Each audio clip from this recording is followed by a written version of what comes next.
মাননীয় অধ্যক্ষ মহোদয় এবং নবনির্বাচিত সমস্ত সদস্যা এবং আমার ক্যাবিনেট কলিগ ও বিরোধী পক্ষে বিভিন্ন দল থেকে যারা নির্বাচিত হয়েছেন তাদের প্রত্যেককে আমি এই ঐতিহাসিক বিধানসভার পক্ষ থেকে আমার পক্ষ থেকে সরকারের পক্ষ থেকে অভিনন্দন জানাচ্ছি।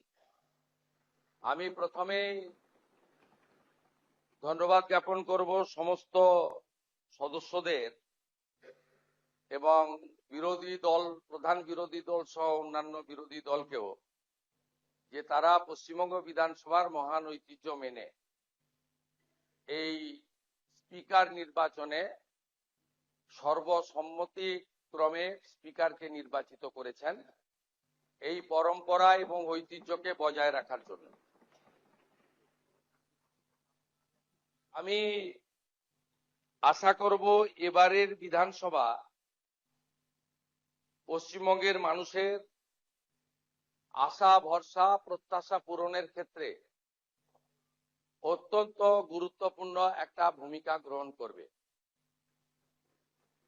আমি এই বিধানসভায় চতুর্থবারের জন্য নির্বাচিত এবং আমার 2006, 2016, 2021-এর অভিজ্ঞতা আজকে আমি অম্লমধুর অভিজ্ঞতা সেটা আমি তুলে ধরতে চাই না। আমি চাই যে সমস্ত পুরানো যা আমাদের ভুল ত্রুটি বিচ্যুতি বা আমাদের যে সংসদীয় গণতন্ত্রের একটা বিরাট পরম্পরা রয়েছে সেটাকে আমরা কখনোই দৃষ্টান্তমূলক হিসেবে না ধরে আমাদের সংবিধান বিধানসভার নিজস্ব রুলস এবং বহুদলীয় গণতন্ত্রের যে পরম্পরা রয়েছে সেটা আমরা মেনেই এই বিধানসভায় অংশগ্রহণ করব এবং আলোচনায় আমরা নিজেদের মতামত রাখব। আমি আশা করব যে এই বিধানসভা চলার ক্ষেত্রে মাননীয় বিধায়কদের উপস্থিতি, প্রশ্নোত্তর পর্ব থেকে শুরু করে সমস্ত গুরুত্বপূর্ণ বিষয়ে আলোচনায় অংশগ্রহণ করা, নিশ্চয়ই বিরোধীদের প্রতিবাদ থাকবে, বিরোধীদের আবেদন থাকবে, কিন্তু প্রথম দিন থেকেই বিধানসভার কার্যপ্রণালী, বিধানসভায় বিএ কমিটিতে যা নির্দিষ্ট হবে সেই বিষয়গুলিকে বানচাল করার প্রয়াস থেকে তারা বিরত থাকবেন। আমরা চাই একটি নতুন যুগের সূচনা। ভারতবর্ষ বহু প্রদেশের সমন্বয়ে গঠিত পৃথিবীর সর্ববৃহৎ গণতান্ত্রিক দেশ। অন্যান্য রাজ্যের বিধানসভার পারফরমেন্স, তার এলাকার বিধায়কের পারফরমেন্স সরাসরি মানুষ দেখতে পায়। আমাদের এই বিধানসভায় বিধায়কদের পারফরমেন্স, তারা আসছেন কি আসছেন না, তাদের যে উদ্দেশ্য নিয়ে এলাকার জনগণ নির্বাচিত করেন তাদের দায়বদ্ধতা কতটা তারা পূরণ করছেন কি করছেন না, এগুলো সম্পর্কে ভোটার গণদেবতা জনতা জনার্দন তারা সম্পূর্ণ অন্ধকারে থাকে। তাই আমি আশা করব মাননীয় অধ্যক্ষের নেতৃত্বে এই ঐতিহাসিক বিধানসভা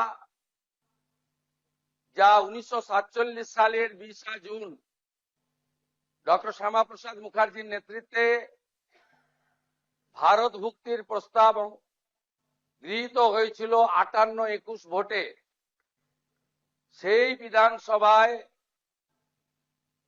জনগণের নজরদারিকেও সুনিশ্চিত করার ক্ষেত্রে বিভিন্ন বিতর্ক, প্রশ্নোত্তর পর্ব, bill, budget, departmental budget, private member bill, calling attention, zero hour, mention ইত্যাদি সবকিছুই যাতে লাইভ সম্প্রচারিত হয় তার ব্যবস্থা গ্রহণ করা এবং এখানে বিরোধীদের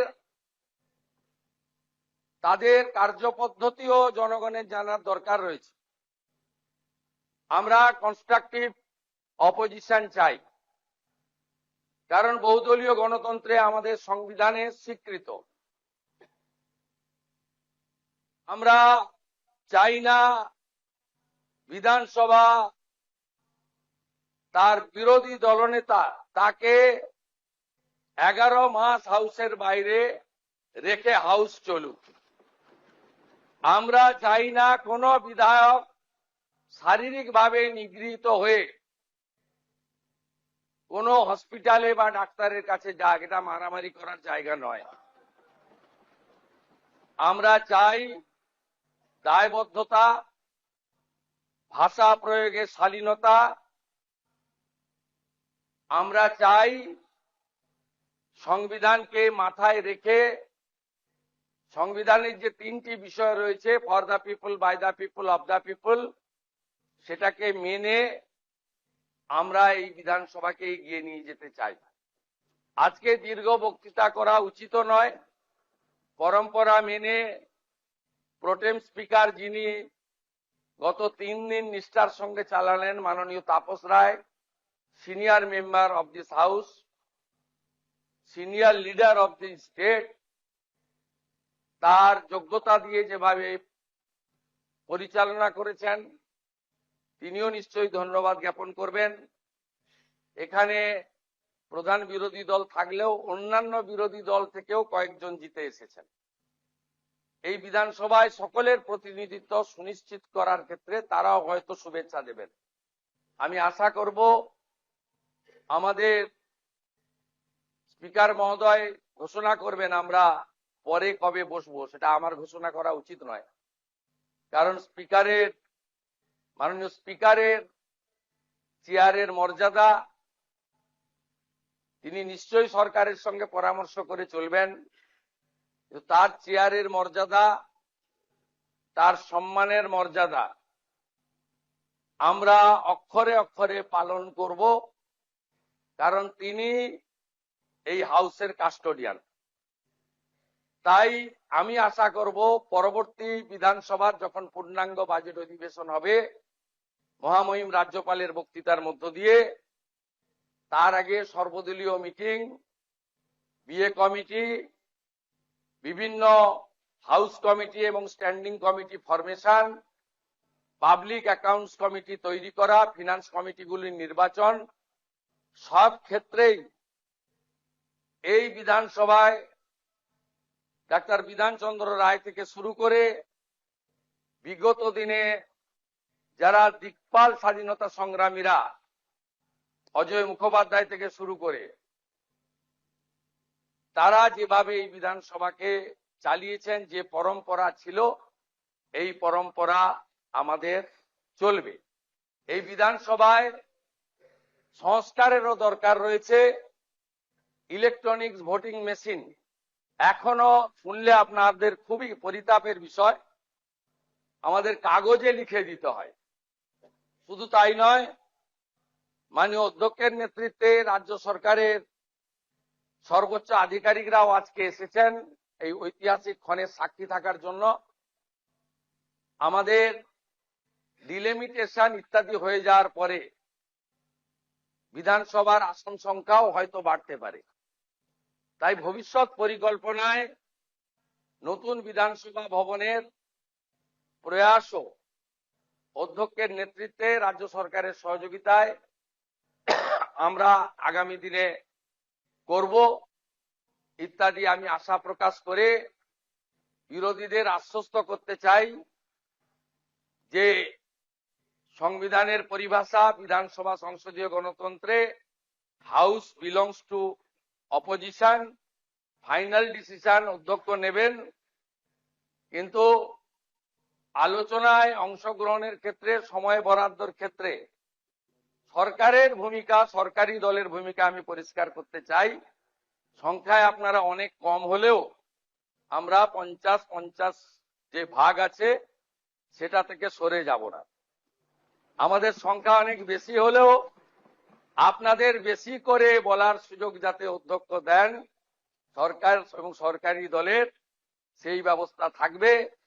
আমি মুখ্যমন্ত্রী হিসেবে মাননীয় বিধায়কদের কোন দল থেকে জিতেছেন বড় কথা নয়, মন্ত্রীদের সঙ্গে মিট করবেন, যদি না আপনাদের দলের আপত্তি না থাকে।